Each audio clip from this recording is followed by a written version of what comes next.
with Samsung on the AWE stand, and this is Ashley. He's the regional training manager, I believe, and you're responsible for training all the dealers and anyone else out there in the field who needs to know more about Samsung. Indeed, yeah. So we picked the right man. We noticed the pictures are perfect. Perhaps you can give us a little bit new, because of course you've got the 8000, the 7000, and the 6530. So indeed, yes. So perhaps you just want to run us through. Cool, no problem. Well, our 7 and 8 series are our flagship models this year. We've got the superior lighting technology and dimming technology, built-in Wi-Fi, and obviously our smart hub, which is the gateway to all of our interactive online features as well. Which kind of marries the whole family up between the product brands. Yeah. They're all 3D models as well. Difference between the 7 and 8 is purely a design thing. Exactly the same specifications, just a slightly different design on there. We've incorporated a very, very thin bezel this year, which gives you more immersive and a better viewing experience. Just kind of brings the whole picture out. Exactly. Draws your eyes away from the edges, so certainly better.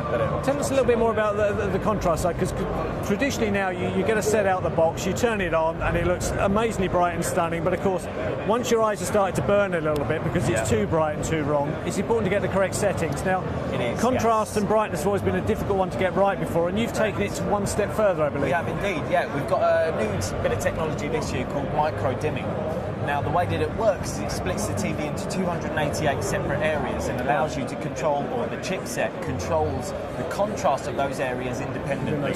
So traditionally, obviously, the TV is controlled as a whole, as one whole panel, which wasn't great because you require different contrast in different areas for different colours and such like. So with our Hyperreal engine, which is our chipset this year, actually controls those independent areas to give better contrast across the TV as a whole. It's almost like having 288 TVs on one panel. All in one. Yeah. And certainly in the nature of 3D pictures and just the level of the HD quality that's coming through now, the motion artifacts has always been an issue with LED panels, but you can clearly overcome that here very, very well. And also in terms of just allowing the flexibility of setup to give that better picture for both 2D as well as 3D. Yeah. So, I mean, within our TVs, you can control the amount of motion clarity options within there as well. So you can set it from smooth to clear to standard, depending on what you're watching, to give that better overall picture.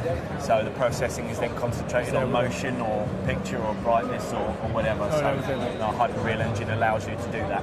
And all these are obviously internet ready, DLNA. So of course with the Xboxes, PS3s, you've got iPlayers, E4 on demand, and so forth. Exactly. So I mean, we've got a lot of those applications built into the TV this year. We've actually, in fact, got our full built-in web browser this year, which incorporates Adobe Flash as well. So all of those video-based content online you can now get through our TV as well. That sounds excellent. Ashley, been a pleasure. Thank you. Thank you very much. All the best.